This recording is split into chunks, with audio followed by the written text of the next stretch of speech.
বলি আলহামদুলিল্লাহ। আল্লাহ তাআলা আমাদেরকে যে নিয়ামতগুলো দিয়েছেন সেই নিয়ামতের শুকরিয়া আমরা সম্পূর্ণ আদায় করতে পারি না। এজন্য আল্লাহ বলেছেন মানুষ বড় নিম্ন খারাপ, এত নিয়ামত দিলাম তারপরে শুকরিয়া আদায় করতে কার্পণ্য করে, ঠিক কিনা? শুকরিয়া আদায় করতে কি করে? কার্পণ্য করে। আমরা শুধু মনে করি যে খাবার দাবার বারো ফল বলে এটাই মনে হয় নিয়ামত। না, আপনি দুই চোখে যা দেখেন সবই কি? সবই নিয়ামত। যা দেখেন সবই নিয়ামত। এই যে অক্সিজেন গ্রহণ করতেছি, আল্লাহ যদি না দিতেন বাঁচার সম্ভব ছিল? এটা কোন দিকটা আপনি ছোট মনে করবেন? কোন দিক দিয়ে ছোট মনে করার আছে? বিশাল বড় একটা নিয়ামত অক্সিজেন। এই অক্সিজেনটা যদি আল্লাহ না দিতেন তাহলে হসপিটালে গেলে দেখা যায় অক্সিজেনের বোতল যখন নাকে লাগাই দেয়, একদিন 24 ঘন্টা শেষে হাতে বিল ধরায় দেয় 30,000 50,000 টাকা। কিন্তু সেই জিনিসটা আল্লাহ আমাদেরকে একদম ফ্রি দিতেছেন। এজন্য আরেকটা বার বলি আলহামদুলিল্লাহ। এই যে আমাদের কিডনি কত রক্ত ডায়ালাইসিস করতেছে 24 ঘন্টায়, চিন্তা করে দেখছেন? ডায়ালাইসিস করে দিতেছে। আপনি হসপিটালে যে ডায়ালাইসিস করে দেখেন কি পরিশ্রম, কি কষ্ট, কি অর্থ ব্যয়, কি অর্থ খরচ, কি রকম কষ্ট। কিন্তু সেই জিনিসটা আল্লাহ কিভাবে নিয়ন্ত্রণ করে আমাদের ভিতরে এমন একটা মেশিন, এমন একটা জিনিস ফিট করে দিয়েছেন, অটোমেটিকলি ডায়ালাইসিস করতেছে, রক্ত শোধন করতেছে। বলি আলহামদুলিল্লাহ।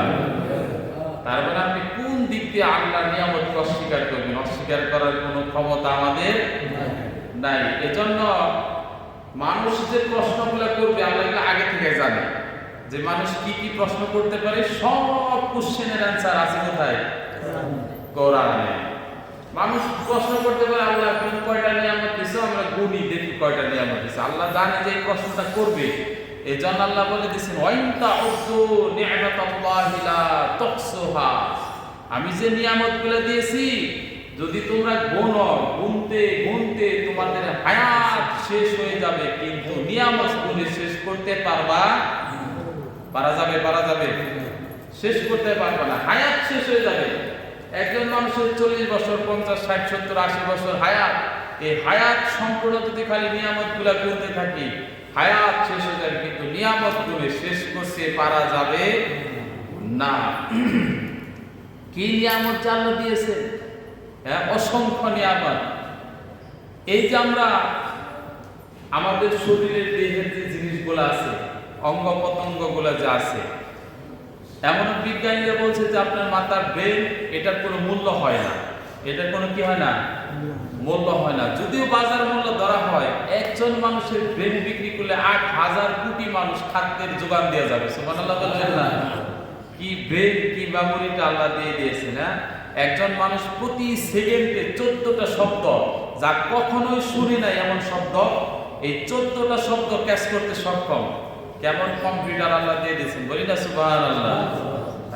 এটার স্ক্রুগুলা, লাকগুলা, ব্রেনগুলা, শিরাগুলা, রক্তগুলা একটু ঢিলা হয়ে গেলে অবস্থান পাব না। কোথায় পাব না? কি নিয়ন্ত্রণ করে দিয়েছেন আল্লাহ, কি সুন্দর।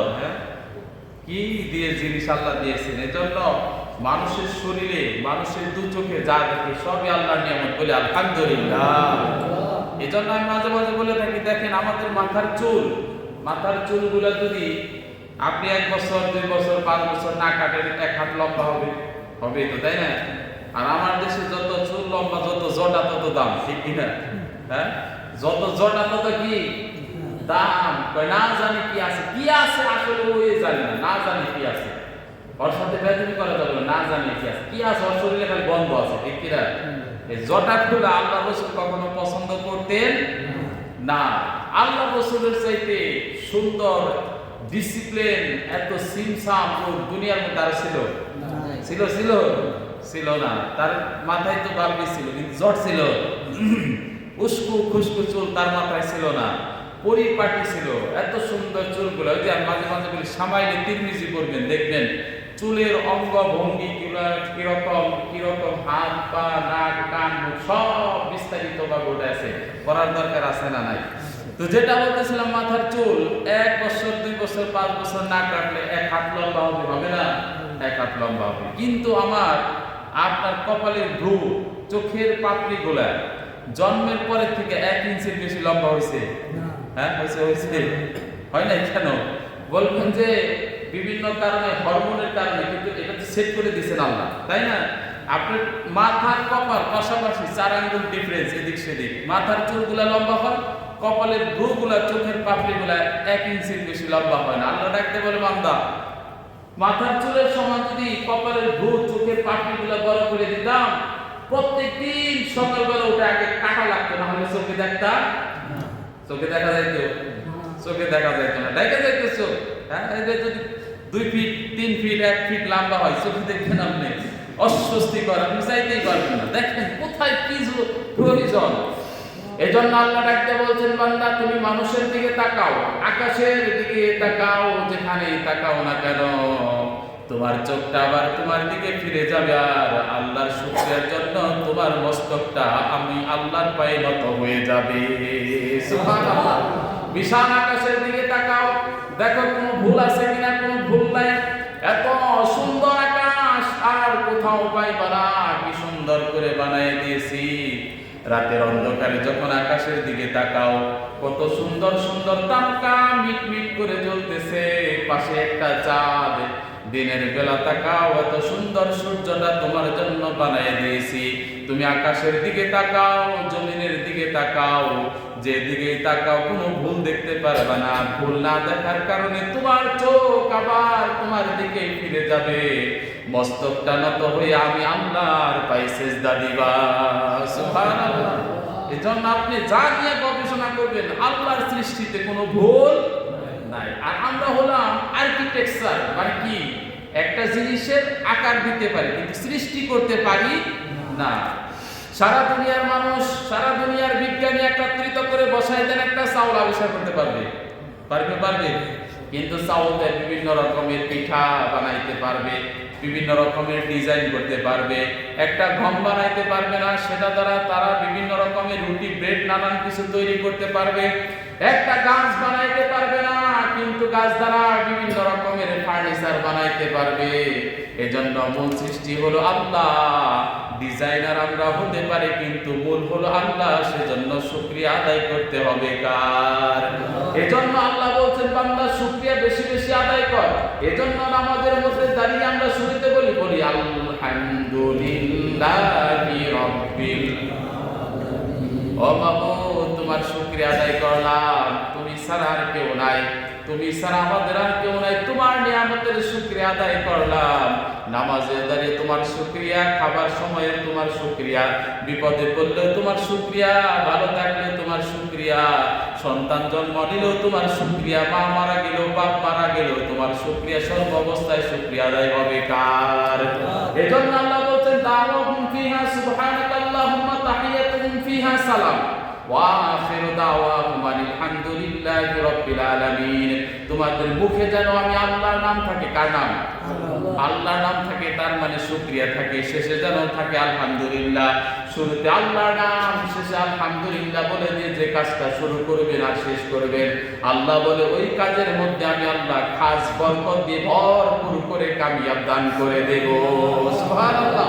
বিশ্বনবী বললেন, মানুষ দুনিয়ার মধ্যে যা খায় সব খাবারের হিসাব নেবেন কে? বলে না কে? সব খাবারের হিসাব নেবেন। চিন্তা করে দেখেন, ছোট্ট একটা পানির বোতল 20 টাকা দাম, তাই না? 20 টাকা দাম। কিন্তু আপনাকে যদি কিয়ামতের দিন আল্লাহ সব কিছু বাদ দিয়ে শুধু পানির হিসাবটা ধরে, পানির হিসাবটা দিয়ে বান্দা দেওয়ার ক্ষমতা আছে। ওযু করতে পানির দরকার 1 বদনা, ফালায় 3 বালতি, আছে না নাই? গোসল করতে দরকার 1 বালতি, নষ্ট করি 5 বালতি, আছে না নাই? কাপড় কাচতে দরকার 1/2 বালতি, নষ্ট করি 6 বালতি। কিয়ামতের দিনের জবাব দিতে হবে। এজন্য আল্লাহ বলছেন, ইন্নাল মুবাদ্দিরিনা কানু ইখওয়ানাশ শায়াতিন। যে অপচয় করবে সে শয়তানের ভাই হয়ে যাবে। তোমার যা দরকার, যা প্রয়োজন তুমি ব্যবহার করো, এর মধ্যে কোনো গুরুত্ব নাই, কোনো কিচ্ছু নাই। কিন্তু অপচয় করো না, অপচয়কারী আল্লাহর কাছে শয়তানের ভাই হিসাবে বিবেচিত হবে, ঠিক কিনা? সেই পানিটুকু যদি আল্লাহ কিয়ামতের দিন এই হাফ লিটার পানি 20 টাকা দাম, এই পানির হিসাবটা যদি আল্লাহ নেয়, কিয়ামতের দিন দেওয়ার ক্ষমতা আছে নাকি? দেওয়ার ক্ষমতা কারো নাই। এজন্য আল্লাহ বলছেন, বান্দা কারো কোনো ক্ষমতা নাই আমার সামনে হিসাব দেওয়ার। কিন্তু যে মানুষটা খাবারের শুরুতে বলল বিসমিল্লাহ আল্লাহর নাম, শেষে বলল আলহামদুলিল্লাহ, কিয়ামতের দিন ওই খাবারের হিসাবটা আমি আল্লাহ কখনোই তার কাছ থেকে নেব না। সুবহানাল্লাহ। তাহলে বলার দরকার আছে না নাই? বলার দরকার আছে না? কিন্তু আমরা তো বলি না, আগে ক্ষুধা লাগছে খাবার দাও তাড়াতাড়ি, হ্যাঁ কোন দিক থেকে শুরু করব, কোন দিক থেকে শেষ করব, না যাই না, না শুই না, খালি শুরু করে খাবার খেলাম, পেট ভরলাম। রাসূলের আদর্শ অনুযায়ী যদি তুমি খাবার খাও তাহলে তোমার পেটে কখনো গ্যাস্ট্রিক হবে না। পৃথিবীর মধ্যে সবচেয়ে বড় ডাক্তার রাসূল সাল্লাল্লাহু, তার সাথে বড় ডাক্তার ছিল? তার সাথে বড় বিজ্ঞানী ছিল? নাই। তার সাথে বড় বিজ্ঞানী নয়, ডাক্তারও নাই। তিনাকে শিক্ষা দিয়েছেন স্বয়ং আল্লাহ। যে জিনিসটা মঙ্গল কল্যাণ সেটাই তাকে শিক্ষা দিয়েছেন। তার চাইতে বড় ডাক্তার আর বিশ্বনবীর পায়ের মধ্যে একবার একটা পোকায় কামড় দিল। বিশ্বনবীর ব্যথা অনুভব করলেন। বিশ্বনবী আয়েশাকে ডাক দিয়ে বললেন, আয়েশা একটু লবণ দিয়ে পানি গরম করে আনো। লবণ দিয়ে পানি গরম করে আনতে লাগলেন। লবণ দিয়ে পানি গরম করে আনার পর বলল পায়ের মধ্যে ঢালো। পায়ের মধ্যে ঢালতে লাগলেন আর বিশ্বনবী পড়তে লাগলেন আলহামদুলিল্লাহি রাব্বিল আলামিন আর রহমানির রহিম। পানি ঢালাও শেষ, ফাতিহা পড়াও শেষ, ব্যথাও শেষ। এর চাইতে বড় ডাক্তার দুনিয়ার মধ্যে আর নাই। হযরত আবু সাঈদ খুদরি রাদিয়াল্লাহু তাআলা আনহু মরুভূমিতে যাচ্ছেন, দেখে কিছু মানুষের জটলা। মরুভূমিতে যাচ্ছেন, কিছু মানুষের জটলা। কাছে দাঁড়াইলেন, কি হয়েছে? ডাকতে বললেন, আমাদের সর্দার সাপে কেটেছে, অসুস্থ হয়ে জমিনের মধ্যে মরুভূমির মধ্যে শুয়ে পড়েছে। আবু সাঈদ খুদরি বলল, আমি যদি তোমার সর্দারকে ভালো করতে পারি কি দিবা? ওই যে আমাদের এলাকায় এতগুলা বকরি আছে, এখান থেকে 100টা বকরি দিব। কয়টা বকরি? 100টা। আলহামদুলিল্লাহ বলেন। এজন্য আপনি জার ফুক দিয়ে আপনি হাতে নিয়ে জায়েজ আছে, কিন্তু তাবিজ দিয়ে হাতে নিয়ে জায়েজ। হ্যাঁ বুঝছেন, বুঝছেন? জার ফুক দিয়ে আপনি হাতে নিতে পারবেন, জার ফুক দিয়ে কি নিতে পারবেন? হাতে নিতে পারবেন। রাসূল সাল্লাল্লাহু আলাইহি ওয়াসাল্লামের সাহাবী থেকে প্রমাণিত, কিন্তু তাবিজ দিয়ে নিতে পারবেন। এজন্য রাসূল সাল্লাল্লাহু আলাইহি ওয়াসাল্লাম বলেন, মান তাআল্লাকা তামিমাতান ফাকাদ আশরাকা। যে তাবিজ ঝুলাইলো সে কি করলো? শিরক করলো। কারণ তার ডিপেন্ড হয়ে গেল, তাবিজের উপর ডিপেন্ড করলো। এই তাবিজেই মনে হয় আমারে ভালো করব, এই তাবিজ দ্বারাই মনে হয় মঙ্গল হবে, এই তাবিজ দ্বারা অসুস্থতা দূর হবে। না, এটা দূর হবে না। সব কিছুর জন্য চাইতে হবে কার কাছে? আবু সাঈদ খুদরি বললেন, আমি যদি ভালো করে দিতে পারি কি দিবা? ভাই 100টা ছাগল দিব। আমাদের সন্তান না থাকলে ছাগল দিয়ে কি করব?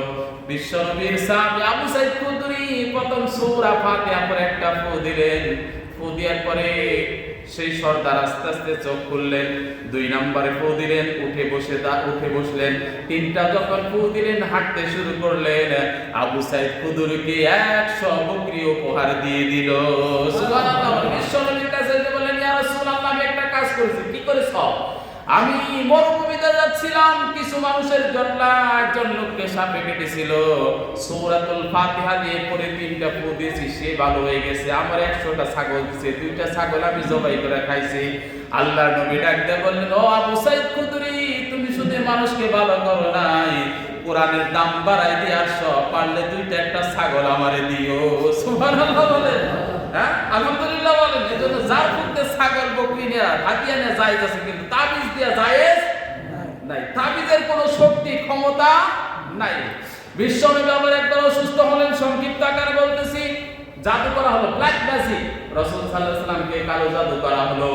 নামাজ পড়তেন ভুলে যাইতেন, খাবার খাইতেন ভুলে যাইতেন, কোনো কিছু মন থাকতো না, ওযু করতেন ভুলে যাইতেন। বিশ্বনবী এভাবে 3 মাস অসুস্থ হয়ে পড়লেন। লাবিব ইবনে আশাম নামের এক ইহুদি, লাবিব ইবনে আশাম নামের এক ইহুদি বিশ্বনবীর চুল নিয়ে, চুলের মধ্যে 11টা গিট্টু দিয়েছে। কয়টা? সবাই বলে না কয়টা? 11টা গিট্টু দিয়ে খেজুর গাছের বাগি হয় না, যে বাগি ফুল ধরে, ওই বাগির ভিতরে রাখা রিবওয়া নামক এক কূপের মধ্যে ফালাই দিছে। কয়টা গিট্টু দিছে?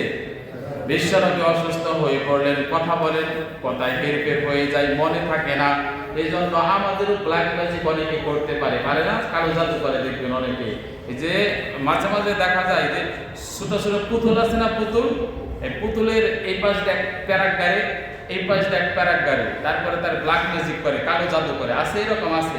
আর মানুষের চোখ সবচেয়ে খারাপ, মানুষের চোখের এই চোখ দ্বারা মানুষ যদি কারো তীর নিক্ষেপ করে, এটাও খুব খারাপ। এই জন্য রাসূল সাল্লাল্লাহু আলাইহি ওয়াসাল্লাম বলছে, তোমার সন্তানের প্রতি যদি তোমার দৃষ্টি নিক্ষেপ হয়, তুমি আল্লাহর কাছে পানা চাও, আল্লাহ আমার সন্তানটাকে এত সুন্দর করে বানাইছো, ভালো করে বানাইছো। চোখের দৃষ্টি খুবই খারাপ দৃষ্টি, ঠিক না? এই চোখের মাধ্যমে জিনা হয়, চোখের মাধ্যমে গুনাহ হয়, নানান কিছু হয়। বিশ্বনবী অসুস্থ হয়ে পড়লেন, রাতের বেলা শুয়ে রয়েছেন, দুজন ফেরেশতা আসলেন। আসার পর একজন মাথার কাছে দাঁড়ালেন, আর একজন পায়ের কাছে দাঁড়ালেন। মাথার কাছে ফেরেশতাকে, পায়ের কাছে ফেরেশতা প্রশ্ন করে, ও ভাই, এই যে মুহাম্মদ বিশ্বনবী ওনার কি হয়েছে? ওনাকে ব্ল্যাক ম্যাজিক করা হয়েছে, কালো জাদু করা হয়েছে। আস্তে আস্তে সব ঘটনা বলার পর সকালবেলা বিশ্বনবী উঠে আল্লাহর কাছে সাহায্য চাইলেন।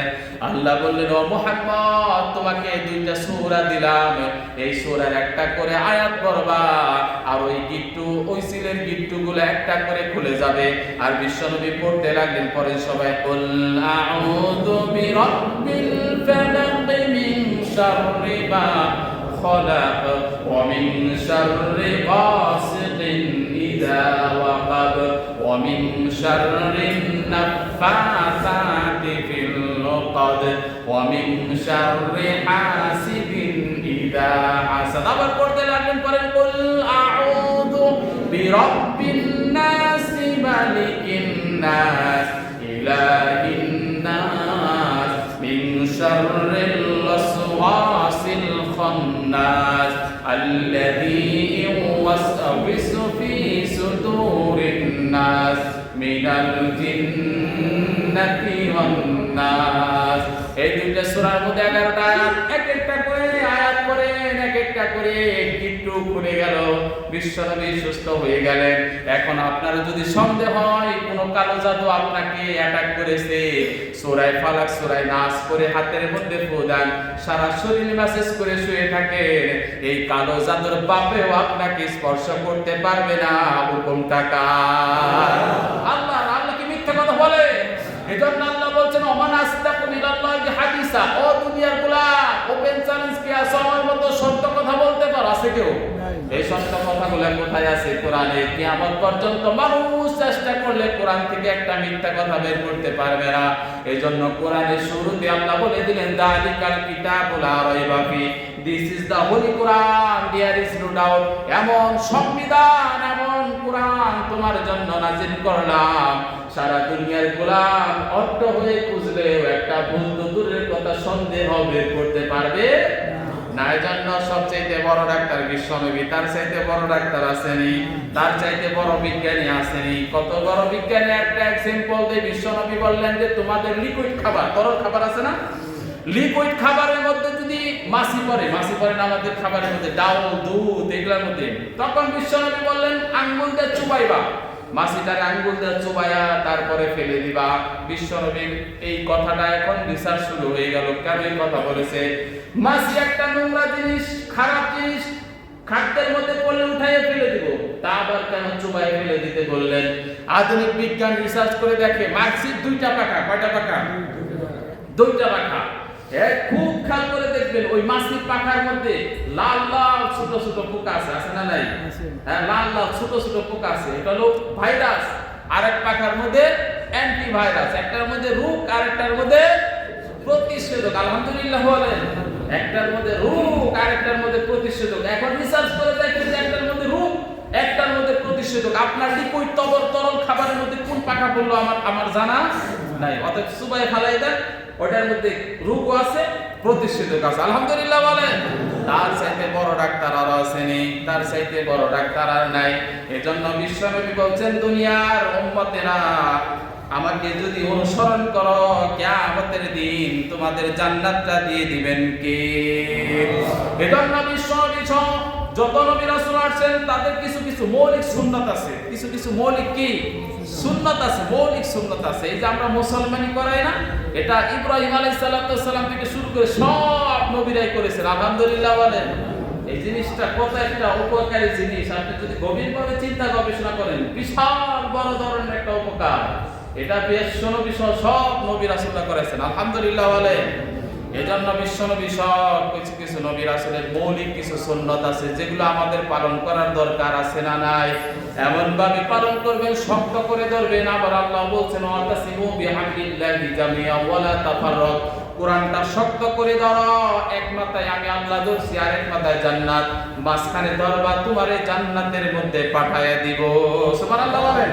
এজন্য সামনে কুরবানির একটা আয়াত নিতে যাচ্ছিলাম, তাতে সময় হয়ে যায় বেশি, সময় হয়ে যায় প্রায় শেষ। এজন্য আল্লাহ কোরআনের মধ্যে বলছেন লাইয়ানালাল্লাহু লুহুমুহা ওয়ালা দিমাউহা ওয়ালাকিন ইয়ানালুহুত তাকওয়া মিনকুম। আল্লাহ ডাকতে বলেন বান্দা তোমরা যে কুরবানি করো, লাইয়ানালাল্লাহু লুহুমুহা, তার মাংস গোশত আমার কাছে পৌঁছায় না, রক্ত আমার কাছে পৌঁছায় না, পৌঁছায় অন্তরের তাকওয়া। অন্তরে কি পৌঁছায়? তাকওয়া। এজন্য অন্তরের কথাটা আল্লাহ দেখেন, আর কেউ দেখে না। ওয়াইতুবদু মা ফি আনফুসিকুম আও তুখফু ইহাসিবকুম বিল্লাহ। আল্লাহ ডাকতে বলে বান্দা রাতের গভীরে, রাত বাজে 2টা 3টা, তোমার চোখে ঘুম নাই, অন্তরে কি কল্পনা করো দুনিয়ার কেউ জানে না, কিন্তু আমি আল্লাহর কান কখনো ফাঁকি দিয়া যাবে না। এজন্য অন্তরের তাকওয়া আল্লাহর কাছে পৌঁছায়। লাইয়ানালাল্লাহু লুহুমুহা ওয়ালা দিমাউহা ওয়ালাকিন ইয়ানালুহুত তাকওয়া। আমার কাছে গোশত পৌঁছায় না, রক্ত পৌঁছায় না, অন্তরের যে তাকওয়াটা, আল্লাহর উদ্দেশ্যে কুরবানি দিলাম, আল্লাহর নিয়তে কুরবানি দিলাম, আল্লাহ বলছে সেই জন্য কুরবানি দিলাম। আর বিশ্বনবী বলছে যার সামর্থ্য আছে কিন্তু কুরবানি দিল না, সে যেন আমাদের ঈদের ময়দানে না আসে। দেখছেন কত বড় কথা, কত বড় তৃষ্ণা, কত বড় ধিক্কার জানাইছে। সামর্থ্য আছে, হাজার হাজার কোটি টাকার মালিক, অনেকে আছে কুরবানি দেয় না, অমুকে না করছে, তমুকে না করছে, আছে না নাই? হ্যাঁ, আছে না নাই? কুরবানি যদি না দাও, তোমার সামর্থ্য আছে, কুরবানি যদি না দাও, সে যেন ঈদের ময়দানে না আসে। বিশ্বনবীর কথা, সে যেন ঈদের ময়দানে না আসে। বিশ্বনবী হজের মৌসুমে সফররত অবস্থায় আছেন, কুরবানি করলেন, 2টা কুরবানি করলেন। কয়টা? 2টা কুরবানি করলেন, প্রায় 2টা কুরবানি করলেন। আর সাহাবীরা উট কুরবানি করলেন 7 ভাগে। কয় ভাগে? উট কুরবানি করলেন 7 ভাগে, গরু কুরবানি করলেন 7 ভাগে। কিন্তু আমাদের সমাজে এটা নিয়ে এখন দ্বন্দ্ব শুরু হয়ে গেছে, 7 ভাগে হবে না। অথচ রাসূল সাল্লাল্লাহু আলাইহি ওয়াসাল্লাম জাবের রাদিয়াল্লাহু তাআলা স্পষ্ট, আমরা যখন রাসূল সাল্লাল্লাহু আলাইহি ওয়াসাল্লামের সাথে হজে ছিলাম, স্পষ্টভাবে আমরা একটা উট 7 জনে কুরবানি করলাম, 7 ভাগে কুরবানি করলাম। বাংলাদেশের প্রেক্ষাপটে একটা উটের দাম 35 লাখ টাকা সম্ভবত, এইরকম দাম। একজন মানুষের পক্ষে সম্ভব নয়। হ্যাঁ, দিতে পারবে? এটা আল্লাহ কি জানে না? আল্লাহর চাইতে অগ্রিম কেউ জানে? আলিমুল গায়ব ওয়াস শাহাদাতি হুয়ার, আল্লাহর চাইতে গায়েব কেউ জানে? অগ্রিম কেউ জানে? আল্লাহ তো জানে। বাংলাদেশের মানুষের পক্ষে সম্ভব হবে একটা উট কুরবানি দিয়ে 35 লাখ টাকা দিয়ে 7 জনে দাও, 5 সপ্তাহ। হ্যাঁ, হিসাব খান। আল্লাহর 5 সপ্তাহ কি 35। কিন্তু এটা নিয়ে দ্বন্দ্ব শুরু হয়ে গেছে আমাদের সমাজে, আমাদের সমাজে দ্বন্দ্ব শুরু হয়ে গেছে। এজন্য কুরবানির কিছু মাসলা আছে, কুরবানির নিয়মের কিছু মাসলা আছে। আপনি কুরবানি করবেন, সেটার মধ্যে একনিষ্ঠ নিয়ত একমাত্র কার উদ্দেশ্যে? আল্লাহর উদ্দেশ্যে। আল্লাহর উদ্দেশ্যে কুরবানি করব, আর কারো উদ্দেশ্যে কুরবানি করব না। আবার এই যে আমরা যে গোশতটা 3টা ভাগ করি, আপনি যদি সম্পূর্ণ কুরবানি করে, আপনি মনে করবেন যে সম্পূর্ণ কুরবানি গোশত আপনি নিজেই খাবেন, কোনো সমস্যা নাই। আছে কোনো সমস্যা নাই। 3 ভাগ আপনি কাউকে এক পিসও না দিলেন, তারপরে আপনার কুরবানি হবে। কিন্তু আল্লাহ বলছেন নিজেরা খাও, আত্মীয় স্বজনকে দাও, গরিব মানুষকে দাও। সেই অনুপাতে 3টা ভাগ করে, এটা উত্তম। হ্যাঁ, আর কিন্তু আপনি যদি সম্পূর্ণ গরুর গোশত নিজেই খান, তারপরে কোনো সমস্যা নাই। কিন্তু উদ্দেশ্য হতে হবে কার উদ্দেশ্যে? আল্লাহ। এমন না যে এই বছর নতুন আত্মীয় করছি, মাইয়া বিয়া দিছি, এখন যদি কুরবানি বড় একটা না দেই, বিয়ের কাছে তো আমার মান সম্মান থাকে। আছে না? আছে না? নতুন আত্মীয় করছি, বিয়াই দিব 3 লাখ 5 লাখ, আমি যদি না দেই কেমন দেখা যায়? আবার অনেকে মনে করে মানুষ কুরবানি না দিলে মানুষ কি বলবে, আবার বাচ্চা কাচ্চারা কি খাবে, নানান রকমের এইরকম। আপনার একনিষ্ঠ, গোশত তো আমরাই খাবো, গোশত তো কি আমরাই খাবো, কিন্তু নিয়াত, ইন্নামাল আ'মালু, নিয়াতটা থাকতে হবে একনিষ্ঠ, সহি একনিষ্ঠ। একবার একনিষ্ঠ সহি থাকতে হবে যে না, অন্য কোনো ধান্দারণা না, আমার একমাত্র উদ্দেশ্য কাকে খুশি করা? আল্লাহকে খুশি করা। ইন্নামাস সালাতু ওয়া নুসকি ওয়া মাহইয়ায়া ওয়া মামাতি লিল্লাহি রাব্বিল আলামিন। আমার নামাজ, আমার কুরবানি সব কার? আল্লাহর। এজন্য আল্লাহর উদ্দেশ্যে কুরবানি করতে হবে, অন্য কোনো উদ্দেশ্য থাকা যাবে না। লোক দেখানো, মানুষকে দেখানো, এগুলো রিয়া, মানুষকে দেখানো, এটা আল্লাহ কখনো পছন্দ করে না। মানুষকে দেখানো, এজন্য ফাওয়াইদুল লিল মুসাল্লিন, কিছু কিছু মুসল্লি আছে এগুলো সম্ভবত করলে হুজুর রাজনীতির ওয়াজ করে, আপনার নির্বাচনের মৌসুম আসলে দেখবেন মাথায় টুপি, তারপরে দাড়ি, পাঞ্জাবি, মসজিদে মসজিদে ঘোরাঘুরি শুরু হয়ে গেছে। তারাই ধর্ম ব্যবসায়ী করে, নাম দেয় হুজুররা ধর্ম ব্যবসা। ঠিক কিনা? ঠিক কিনা? হ্যাঁ, ধর্ম ব্যবসায়ী। আমরা কি মৌসুমে টুপি দাড়ি করি নাকি? আমরা তো সারা বছর টুপি দাড়ি আছে, কিন্তু তারা এইটা ব্যবসা করে। নির্বাচন আসলে মাথায় টুপি, গায়ে পাঞ্জাবি, ভালো ভালো কথা, এমন সুন্দর সুন্দর কথা, আপনারা কেউ না খেয়ে মরবেন না। গরুর গাড়ি চাকার মতো বড় বড় জিলাপি বানাই দেন, আছেন নাই? তারা এই ব্যবসা করে, কিন্তু নাম দেয় হুজুররা কি? ধর্ম ব্যবসায়ী। আলেমরা কি? ধর্ম ব্যবসায়ী। কর গায়ের উপরে, তার মানে কি কয় যে ওই যে একটা আছে না, খাড়ার উপরে মরার গা, তার মানে সুরের মার বড় গলা। এরাই ধর্ম ব্যবসায়ী। দেখবেন সারা বছর নাটক, সিনেমা টিনেমা করতে, নির্বাচন আসছে একবার আল্লাহ আল্লাহ, কোরআনের অমুক আয়াত তমুক আয়াত, একবার সিয়াসাত, তার 6 হাদিস সব মুখস্থ আমার, হ্যাঁ সব মুখস্থ। তারাই কাজ করে। আর আলেমদের যত দোষ, আসলে দোষটা আলেমদের না, এই দোষটা আসলে ইসলামের বিরুদ্ধে তাদেরকে কথা বলায়। ঠিক না? ইসলামের বিরুদ্ধে তারা কথা বলে। যাই হোক, সেজন্য আল্লাহ বলছেন লাইয়ানা লাল্লাহা লুহুমুহা ওয়ালা দিমাউহা লাকিয়ানালুহুত তাকওয়া। তোমার গোশত, রক্ত, মাংস কোনো কিছু আমার কাছে পৌঁছায় না, পৌঁছায় অন্তরের তাকওয়া। এই যেভাবে ইনসান তাদের করা হয়। আবার এই যে এক নেতা বলছে যে কথাই তো কথা বলে, বা এগুলো খুব দুঃখ লাগে, কথায় কথা বলে। একজন নেতা সম্ভবত ওই যে ময়মনসিংহ 30 সালের অধিক বাড়ি, বললো যে আপনাদেরকে অনুরোধ করি মা বোনেরা, আলেমদের কোনো সন্তান পেটে ধরবেন না। এটা আপনারা দেখছেন আপনারা? বড় ধরনের নেতা বলছে যে আলেমদের সন্তান পেটে ধরবেন না, কারণ তারা বাড়ি বাড়ি যায়, খায় 8 টাকা, 1000 2000 করে টাকা আনে। আচ্ছা, যে নেতারা বলছে আলেমরা কখনো কি চাঁদাবাজি করছে, যে দাওয়াত খাইছে আমার 1000 টাকা দিতে হবে, আছে এরকম ইতিহাস? হ্যাঁ, কিন্তু যে নেতা বলছে, হ্যাঁ নেতার শুরু থেকে শেষ পর্যন্ত পায়ের চারের থেকে মাথা পর্যন্ত সব চাঁদার টাকা, চাঁদার টাকা আছে না নাই? হ্যাঁ, চাঁদার টাকা। এই জন্য একজন বলছে যে আল্লাহ চাঁদাকে হারাম করছে, ভিক্ষাকে কি করছে? হালাল করছে। কারণ চাঁদা না করে যে ভিক্ষা দেয়, এটা বললেই তো হালাল হয়ে যায়।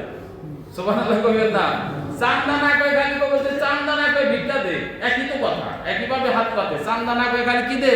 ভিক্ষা দে। চাঁদা হারাম করছে, আল্লাহ ভিক্ষাকে কি করছে? হালাল করছে। কোন এইরকম নেতা যদি বাংলাদেশে হয়, এইরকম মানুষ যদি আমাদের নেতৃত্ব দেয়, এইরকম মানুষ যদি আমাদের লিডার হয়, দেশে শান্তি আসবে না, গজব আসবে। হ্যাঁ, গজব আসবে। আলেমদের সন্তান গর্বে ধারণ করে না। তোর মার যে বিয়া পড়াইছে, আলেমিতে পড়াইছে। হ্যাঁ, আলেমিতে পড়াইছে।